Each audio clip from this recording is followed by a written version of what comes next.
ईश्वर का दिव्य दरबार नहीं लगेगा। गया में बाबा बागेश्वर की कथा पर जिला प्रशासन ने रोक लगा दी है। श्रीमद् भगवत कथा करने की जिला प्रशासन ने अनुमति नहीं दी है। पंडित धीरेन्द्र शास्त्री को अनुमति नहीं मिली है। बागेश्वर धाम की तरफ से गया में आयोजन किया जाना था।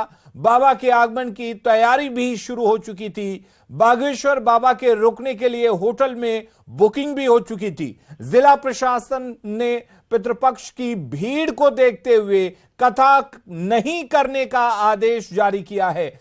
मित्रों नमस्कार, सुधीर पांडे पूर्वांचल के YouTube चैनल पर आपका स्वागत है, अभिवादन है, अभिनंदन है। वीडियो लाइक कर दीजिए और सब्सक्राइब भी कर ही लीजिए, कोई नुकसान नहीं है, लेकिन लाइक कर दीजिएगा। बात करेंगे गया का। गया में पिंडदान के लिए भीड़ आती है, यह बात सही है, लेकिन गया के सुदूर इलाके में जिस तरह से गया में कार्यक्रम लगना था धीरेन्द्र कृष्ण शास्त्री का, बाबा जी का, वो श्रीमद् भागवत कथा 1 हफ्ते का कार्यक्रम था, 7 दिन का कार्यक्रम था। उन्होंने जब पटना आए थे धीरेन्द्र कृष्ण शास्त्री महाराज जी, उसी समय उन्होंने परमिशन मांगा था बिहार सरकार से। वो वादा करके गए थे कि अब हम गया में आएंगे और गया में लोगों को श्रीमद् भागवत कथा सुनाएंगे। उसी समय सरकार से परमिशन का अर्जी लगा दिया था। देश के लोग उनके पास अर्जी लगाने जाते हैं अपनी अपनी समस्याओं के लिए, और उन्होंने वही अर्जी लगा दिया था बिहार सरकार को कि अब अगला कार्यक्रम मेरा गया में होगा श्रीमद् भागवत कथा का, उसका परमिशन दे दीजिए। आज तक सरकार लटकाई रही। जब अब समय नज़दीक आया है तो बिहार सरकार ने उसको कैंसिल कर दिया। आपने वीडियो के माध्यम से, न्यूज़ 18 के माध्यम से देखा, इसीलिए मैंने सबूत लगा दिया। मैं व्यक्तिगत रूप से कोई एजेंडा के तहत यह बात नहीं कह रहा हूँ। अब अंदाज़ा लगाइए कि बिहार सरकार डर गई है धीरेन्द्र कृष्ण शास्त्री से, बागेश्वर धाम सरकार से, बागेश्वर बाबा से। नहीं तो इस पुण्य काम में, जहाँ से देश ही नहीं बल्कि दुनिया के लोग आते हैं पिंडदान करने, और पिंडदान का शाब्दिक महत्व तभी होता है जब पिंडदान करने के बाद श्रीमद् भागवत कथा सुन लिया जाए तो मोक्ष की प्राप्ति होती है। ऐसा हमारे वैदिक धर्मों के हिसाब से कहा जाता है। इसी के अनुसार कि देश दुनिया के लोग आएंगे, अपना पिंडदान करेंगे, इसके साथ साथ अपना श्रीमद् भागवत कथा का सुन के, पान करके और तृप्त करेंगे, खुद भी तृप्त होंगे और अपने पुरखों को तृप्त करेंगे। ऐसा ही एप्लीकेशन के अर्जी में था। सनातन संस्कृति को समझाते हुए कि बिहार में बहुत ईश्वर की कृपा है कि गया में ही सारे लोग पिंडदान करते हैं, वहीं से मुक्ति मिलती है, और यह जगह बिहार में है, तो वहाँ कथा होगा तो उसका रसपान और पुण्य सबको मिलेगा। इससे बिहार सरकार को बहुत बड़ा लाभ भी होता है। एक तरफ पर्यटन से, जैसे मान लीजिए कि बाहर से लोग आएंगे, वह ट्रेन से आएंगे, बस से आएंगे, अपने अपने संसाधन से आएंगे।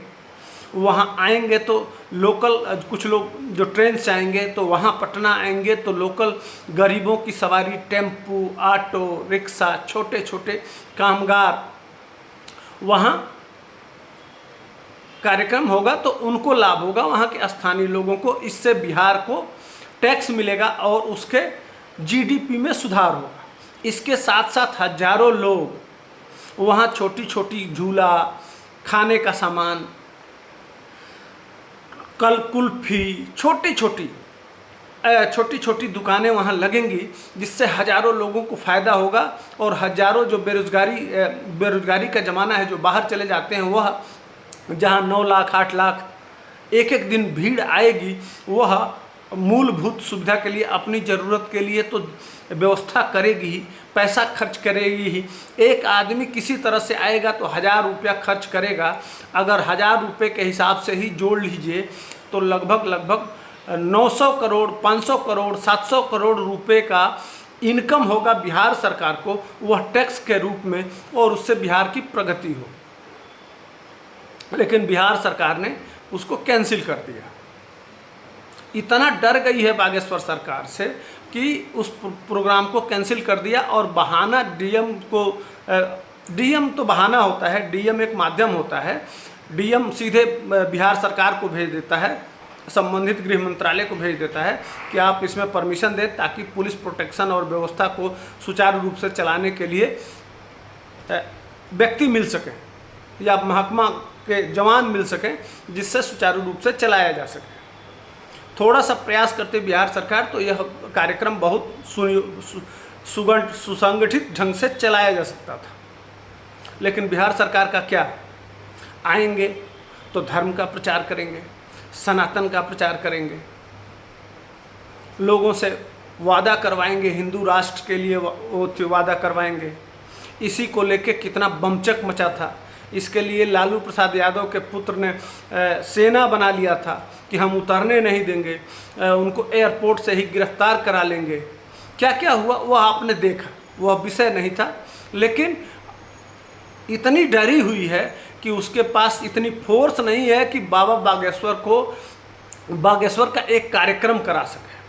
बिहार सरकार के पास इतनी कैपेसिटी नहीं है। जो तेजस्वी यादव, जो नीतीश कुमार और सारे लोग इतनी बड़ी बड़ी बातें करते हैं, लंबा लंबा फेंकते हैं, बिहार 10% की प्रगति पे है, सुशासन है, बहुत अच्छा है, कहाँ कोई बात नहीं है। वहाँ एक छोटे से बाबा के कार्यक्रम को कराने का आपके पास औकात नहीं है, यही कहा जाएगा। बहाना बनाया जा रहा है कि गया में खुद इतनी भीड़ होती है कि आप आ जाएंगे तो चारों तरफ से रास्ता जाम हो जाएगा, आने जाने का कोई रास्ता नहीं होगा। तो आप वह खुद गया से बाहर अलग जगह पे पंडाल लगा रहे थे जिससे कोई व्यवस्था नहीं हो, हर्ष। तो यह व्यवस्था आपके पास सोचना चाहिए। यह भी नहीं है कि यह पितृपक्ष के बीत जाने के बाद उनका कार्यक्रम का परमिशन दे दीजिए।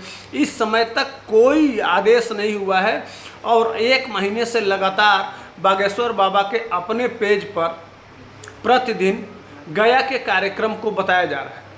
अब बताइए, जिन लोगों ने तैयारी कर लिया था गया जाने का, उनके मन पे क्या गुजरेगी, उनका बिहार के प्रति क्या भावना होगा कि बिहार के प्रशासन, बिहार के लोग, बिहार में वर्तमान सरकार, जो देश के कोने कोने से उनके भक्त हैं, जो बिहार में आते, कथा सुनते, पैसा खर्च करते, बिहार का जाके गुणगान करते, उनके मन में क्या गुजरता होगा। यह नीतीश कुमार, लालू यादव, यह असली एजेंडा है आपका कि सिर्फ धर्म पे, रामचरितमानस में बुराई देखेंगे तो उसको साइनाइड जहर बताएंगे। यह कार्यक्रम चलते रहना चाहिए, लेकिन बाबा बागेश्वर का कार्यक्रम नहीं होना चाहिए। इसी के साथ में मुझको दीजिए इजाज़त। वीडियो को लाइक, शेयर, सब्सक्राइब कर दीजिए ताकि मुंह में एक तमाचा पड़ जाए बिहार सरकार के ऊपर। मैंने कहा कि इस पर हमको वीडियो बनाना चाहिए और जन जन तक बात जानी चाहिए। अगर आप भक्त हैं, सनातनी हैं, धर्म से प्रेम करते हैं तो यह बात दूर तक पहुंचाइए। इसी के साथ हमको दीजिए इजाज़त। तब तक के लिए जय हिंद, वंदे मातरम।